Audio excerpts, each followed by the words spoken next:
শিক্ষার্থীরা, আজকের এই ক্লাসে আমরা মৌলের পর্যায়ভিত্তিক ধর্মসমূহ নিয়ে আলোচনা করব। আমরা বিগত ক্লাসগুলোতে পর্যায় সারণীর বৈশিষ্ট্য, পর্যায় সারণীতে কোন একটা মৌলের অবস্থান, তাছাড়া পর্যায় সারণীর যে ব্যতিক্রম, বিভিন্ন মৌলের অবস্থান নিয়ে যে পর্যায় সারণীতে ব্যতিক্রম রয়েছে সে সম্পর্কে আমরা জেনেছিলাম। এখন আমাদের ফার্স্ট অফ অল জানতে হবে মৌলের পর্যায়ভিত্তিক ধর্মটা কি। সাধারণত পর্যায় সারণীতে মৌলসমূহের কিছু ভৌত ও রাসায়নিক ধর্ম, যেমন ধাতব ধর্ম, অধাতব ধর্ম, পরমাণুর আকার, গলনাঙ্ক, স্ফুটনাঙ্ক, আয়নীকরণ শক্তি, তড়িৎ ঋণাত্মকতা, ইলেকট্রন আসক্তি ইত্যাদি, এই ধর্মগুলোকে আমরা পর্যায়বৃত্ত ধর্ম বলে থাকি। কিভাবে পারমাণবিক সংখ্যা বাড়ার সাথে সাথে কোনো মৌলের পর্যায়ভিত্তিক ধর্ম পরিবর্তন হয় সে সম্পর্কে আজকে আমরা জানার চেষ্টা করব। আমাদের প্রথম যে ধর্মটি রয়েছে সেটি হচ্ছে ধাতব ধর্ম। আগে আমরা জেনে নিই ধাতব ধর্ম জিনিসটা কি। আমরা ধাতু বলতে আগে বুঝতাম যে যে সকল মূল চকচক করে, আঘাত করলে শব্দ উৎপন্ন করে ঝনঝন, দেন তাপ ও বিদ্যুৎ পরিবহন করে, তাদেরকে মূলত আমরা ধাতু বলে থাকতাম। কিন্তু আমাদের এখন সংজ্ঞাটাকে একটু করে হলেও পাল্টাতে হবে। বিষয়টা হচ্ছে কি, যে সকল মূল এক বা একাধিক ইলেকট্রন ত্যাগ করে ধনাত্মক আয়নে পরিণত হয় তাদেরকে আমরা ধাতু বলবো। তাহলে ধাতু কাকে বলে? যেমন সোডিয়াম একটা ইলেকট্রন ত্যাগ করে সোডিয়াম প্লাস অর্থাৎ ধনাত্মক আয়নে পরিণত হয়, সুতরাং সোডিয়াম একটি ধাতু। এরপর ম্যাগনেসিয়াম, স্যার দুইটা ইলেকট্রন ত্যাগ করে সে ম্যাগনেসিয়াম 2 প্লাসে পরিণত হয়, সাধারণত ইলেকট্রন ত্যাগ করলে প্লাসে পরিণত হয়। একইভাবে মনে করো অ্যালুমিনিয়াম 3টে ইলেকট্রন ত্যাগ করে Al3 প্লাসে পরিণত হবে, সুতরাং এগুলো প্রত্যেকেই ধাতু। আর আমরা এভাবেও বলতে পারি যে সকল মৌলের শেষ কক্ষপথে ইলেকট্রন 1, 2, 3টি রয়েছে তাদেরকে আমরা ধাতু বলে থাকি। তোমরা যদি পর্যায় সারণীটা একটু ভালোভাবে লক্ষ্য করো তাহলে অবশ্যই পর্যায় সারণীতে ধাতুগুলোর অবস্থান সম্পর্কে একটা বিস্তারিত আইডিয়া তোমরা পেয়ে যাবে। আমি জাস্ট আমার পর্যায় সারণীটা একটু ওপেন করে দেখাচ্ছি, যেখানে স্পেসিফিক মার্ক করা আছে। এই পিরিয়ডিক টেবলটার মধ্যে কালার গুলা স্পেসিফিক করে দেওয়া আছে। তোমরা দেখতে পাচ্ছ এই যে হলুদ কালারের এগুলো হচ্ছে ধাতু। যদিও ধাতুর মধ্যে অনেক প্রকার রয়েছে, তার মধ্যে আমরা জাস্ট নর্মালি বলতে পারি যারা গ্রুপ 1, 2 এবং 3 এর মধ্যে রয়েছে এবং গ্রুপ 13 এর মধ্যে রয়েছে তারা ইজিলি ইলেকট্রন ত্যাগ করতে পারে। তো শিক্ষার্থীরা, এরপরে আমরা দেখতে পাচ্ছি এই যে দেখো ধাতুর ইলেকট্রন ত্যাগের ধর্মটা কি বলা হয়, মূলত ধাতব ধর্ম। এবার যে সকল মৌল যত সহজে ইলেকট্রন ত্যাগ করতে পারে তাদের ধাতব ধর্মের পরিমাণ অবশ্যই বেশি হবে, এটা আমরা বুঝতে পেরেছি। তাই পর্যায় সারণীতে যে কোনো পর্যায়ের বাম থেকে ডানে গেলে ধাতব ধর্ম হ্রাস পায়, আবার উপর থেকে নিচে গেলে ধাতব ধর্ম বৃদ্ধি পায়। এই জিনিসটা কি সেটা একটু আমরা জানার চেষ্টা করি। এই যে দেখো পর্যায় সারণীর যতই যে কোনো একটা পর্যায়ে তুমি যতই বাম থেকে ডানে যাবে ততই তোমার ধাতব ধর্ম কমবে। এর কারণটা হচ্ছে তুমি যতই বাম থেকে ডানে যাবে তখন ওই সকল মৌলের ইলেকট্রন ত্যাগের ক্ষমতাটা হ্রাস পাবে, যার কারণে আমরা বলতে পারি ইলেকট্রন ত্যাগের ক্ষমতা যেহেতু ধাতব ধর্ম প্রকাশ করে, তাহলে ইলেকট্রন ত্যাগের ক্ষমতা হ্রাস পাওয়া মানে হচ্ছে ধাতব ধর্ম হ্রাস পাওয়া।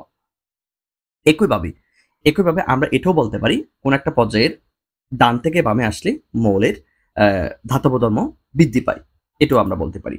আবার দেখো মৌলের ইলেকট্রন বিন্যাসের উপর থেকে নিচে গেলে ধাতব ধর্ম বৃদ্ধি পায়। এর কারণটা কি?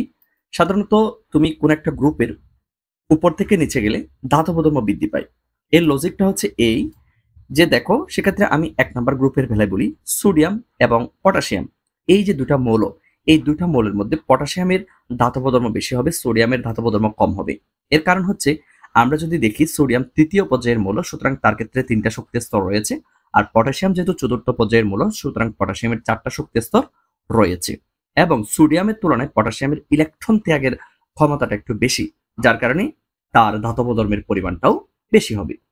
আশা করছি বিষয়টা বুঝতে পেরেছো, এবং আমরা এখান থেকে জাস্ট একটা নোটস এখান থেকে নিতে পারি, সেটা হচ্ছে স্যার তুমি কোন একটা পর্যায়ের বাম থেকে ডানে গেলে ধাতব ধর্ম কমে, একইভাবে ডান থেকে বামে আসলে ধাতব ধর্ম বাড়ে, এবং এটা এখানে একদম উপরে লিখে রাখতে পারো যে স্যার ধাতব ধর্ম, ঠিক আছে। আবার তুমি উপর থেকে নিচে গেলে ধাতব ধর্ম বাড়ে, একইভাবে নিচ থেকে উপরে গেলে ধাতব ধর্ম কমে। এখান থেকে তুমি তোমার পড়াশোনাটাকে গুছিয়ে ফেলতে পারবে। এবার আসো ধাতব ধর্মের পর আমরা যে বিষয়টা জানবো সেটা হচ্ছে অধাতব ধর্ম। এখন ইলেকট্রন ত্যাগের ক্ষমতা যদি ধাতব ধর্ম হয় তাহলে অবশ্যই ইলেকট্রন গ্রহণের ক্ষমতাটা হচ্ছে অধাতব ধর্ম। এখন আমরা অধাতু বলতে আগে কি বুঝতাম, যে সকল মৌল চকচক করে না, আঘাত করলে ঝনঝন শব্দ হয় না, তাপ ও বিদ্যুৎ পরিবহন করে না, তাদেরকে আমরা অধাতু বলে থাকি। বাট আমরা সংজ্ঞাটা একটু চেঞ্জ করব, যে দেখো যে সকল মৌল এক বা একাধিক ইলেকট্রন গ্রহণ করে ঋণাত্মক আয়নে পরিণত হয় তাদেরকেই মূলত অধাতু বলে। আর অধাতুর এই ইলেকট্রন গ্রহণের ক্ষমতাকে আমরা অধাতব ধর্ম বলবো। এখন কারা কারা ইলেকট্রন গ্রহণ করে, সেক্ষেত্রে দেখো ক্লোরিন একটা ইলেকট্রন গ্রহণ করে সে একটা মাইনাসে পরিণত হয়। একইভাবে অক্সিজেন সে দুইটা ইলেকট্রন গ্রহণ করে ও2 মাইনাসে পরিণত হয়। একইভাবে আরো আছে যেমন নাইট্রোজেন, সে তিনটে ইলেকট্রন রিসিভ করে N3 মাইনাসে পরিণত হয়।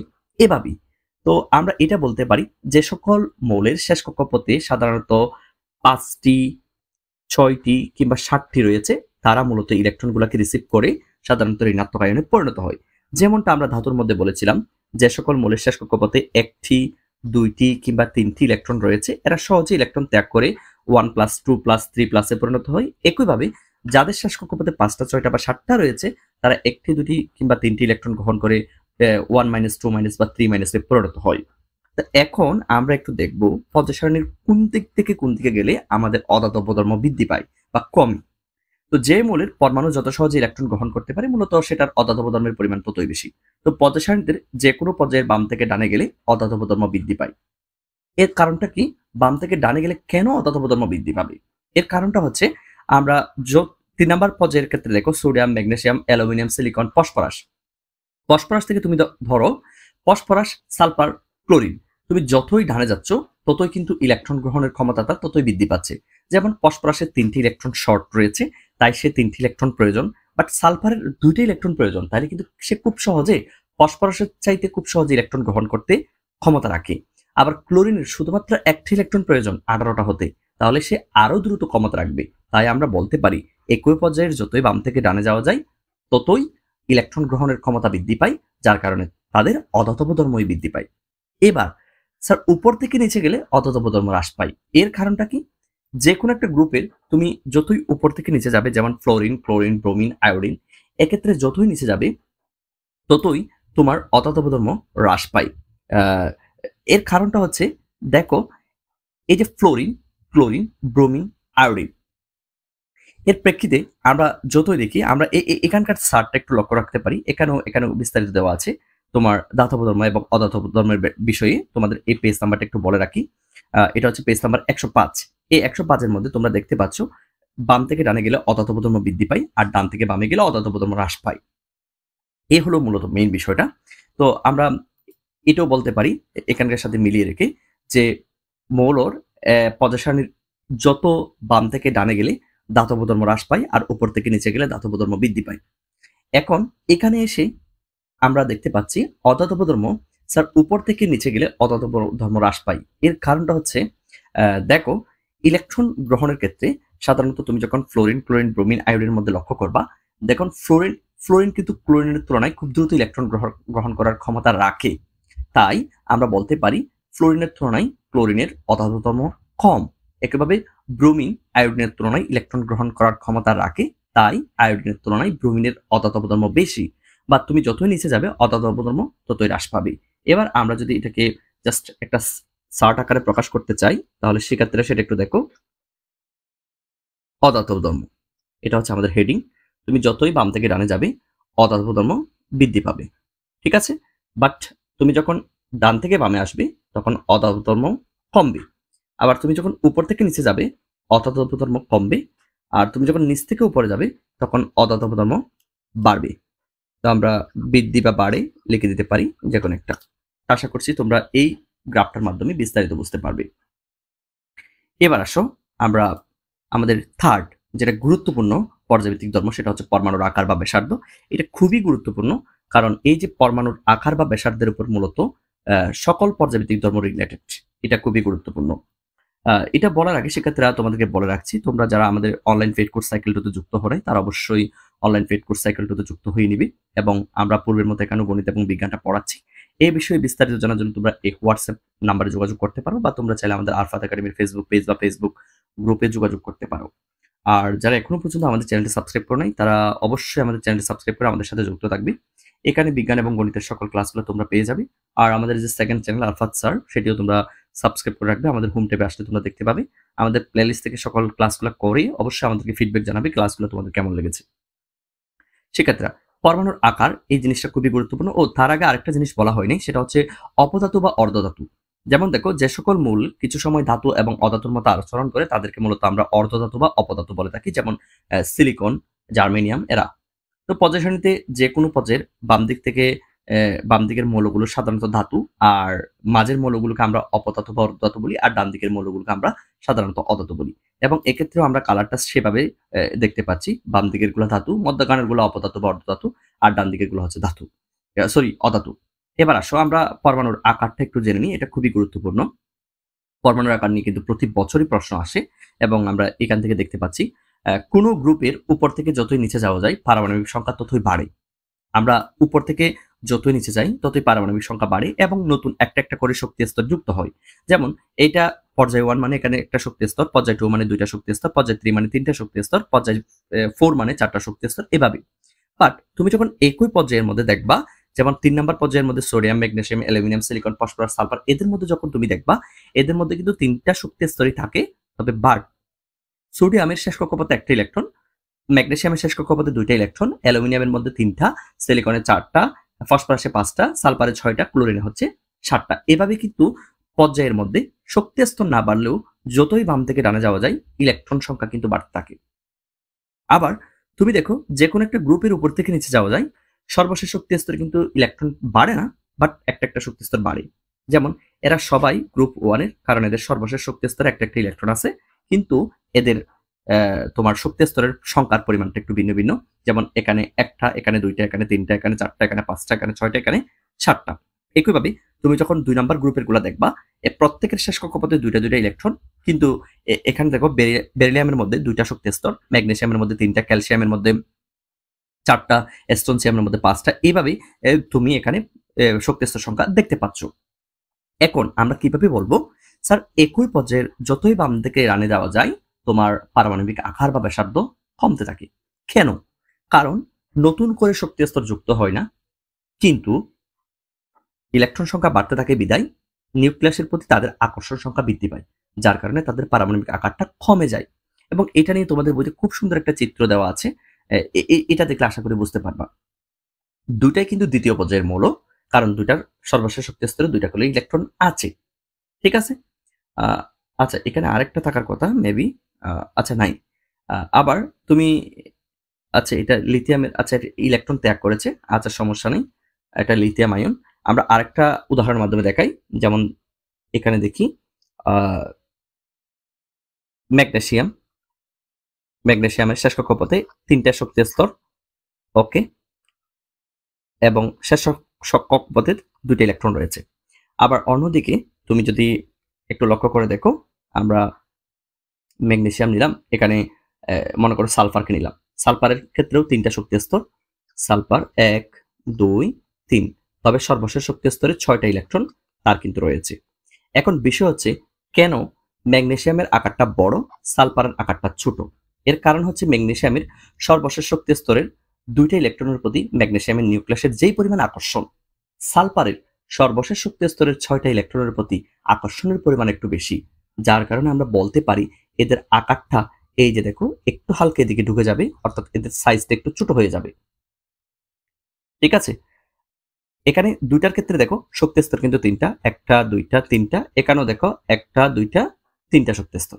আশা করি বিষয়টা বুঝতে পেরেছো।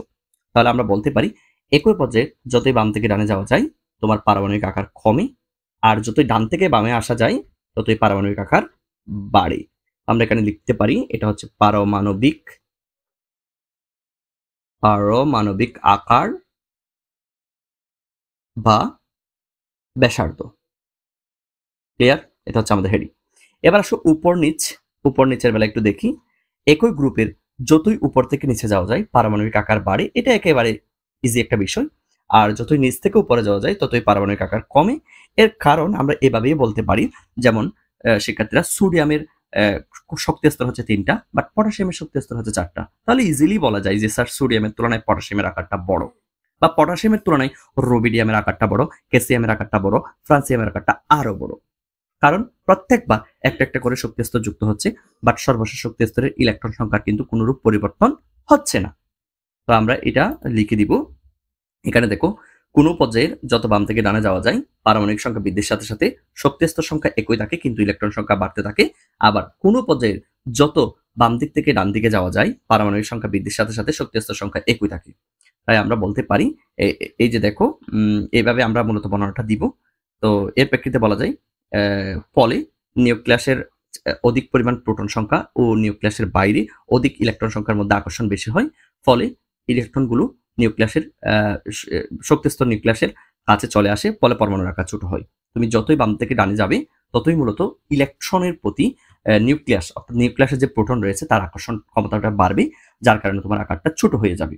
আর এই ক্ষেত্রে তুমি বর্ণনাটা এভাবে দিতে পারো, একই গ্রুপের যতই নিচে যাওয়া যায়, ততই নতুন শক্তি স্তর যুক্ত হয় বলে নিউক্লিয়াস থেকে মূলত তাদের দূরত্ব বৃদ্ধি পায়, যার কারণে আকারটা বড় হয়ে যায়, এভাবে বলা যায়। এরপর আমরা আয়নীকরণ শক্তি নিয়ে আলোচনা করব। শিক্ষার্থীরা, এখন আয়নীকরণ শক্তি, ইলেকট্রন আসক্তি এবং তড়িৎ ঋণাত্মকতা, এই বিষয়গুলো একটু স্যার জটিল। এই বিষয়গুলো আমরা পরের ক্লাসে করার চেষ্টা করব।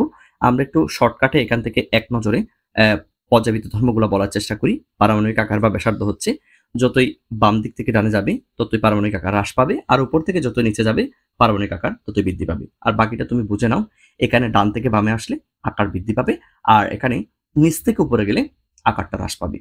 আবার ধাতব ধর্মের বেলায় আসো, বাম থেকে ডানে গেলে ধাতব ধর্ম হ্রাস পাই।